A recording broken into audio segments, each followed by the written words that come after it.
C'est un rayonnement pour le Douaisis et ça montre quand dans le Nord il peut y avoir de la pétanque. On a fait une cathédrale de la pétanque avec 64 pistes intérieures et 128 pistes extérieures. Et donc le Trophée des Villes, c'est génial avec Quarterback. Cette année, c'est une belle aventure.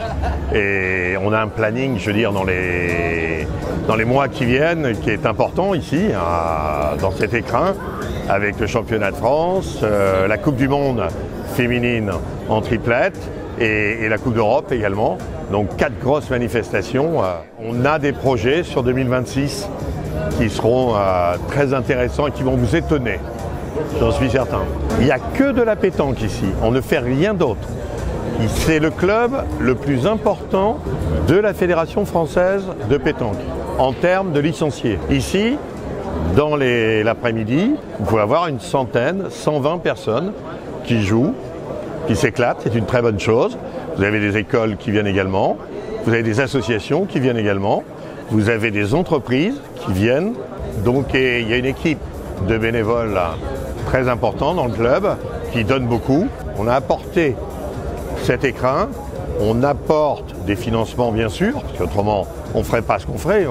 Ici on ne ferait pas le Trophée des Villes si l'agglomération n'était pas présente et on ne ferait pas le programme complet de 2025. Et c'est pour ça que les joueurs de pétanque qui viennent du Sud, ils sont un peu surpris. Vous pouvez venir à la pétanque, mais si vous avez envie d'aller faire un spa ou faire des longueurs le matin à l'extérieur ou à l'intérieur, c'est pareil, le centre aquatique sur Séanne, c'est un bel outil.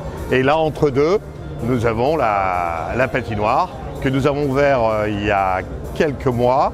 Et sur les 14 dernières semaines de l'année 2024, on a fait 49 000 entrées. Vous voyez, dans cette patinoire avec 2 pistes, une 60-30 et une 40-20. Le Nord, c'est ça.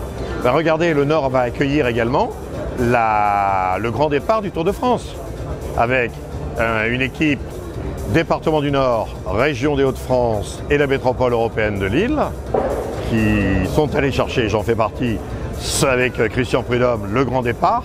Le grand départ, après avoir fait Copenhague, après avoir fait Bilbao, après avoir fait Florence, il va faire Lille, et il passe à Douai, et il va partir d'un petit village juste à côté là, qui s'appelle Lovin-Planck, ville départ, une ville de 1600 habitants, qui va être ville départ du Tour de France. Et l'année d'après, le départ du Tour de France, ce sera Barcelone. Donc ce qui montre que tout est possible dans le Nord.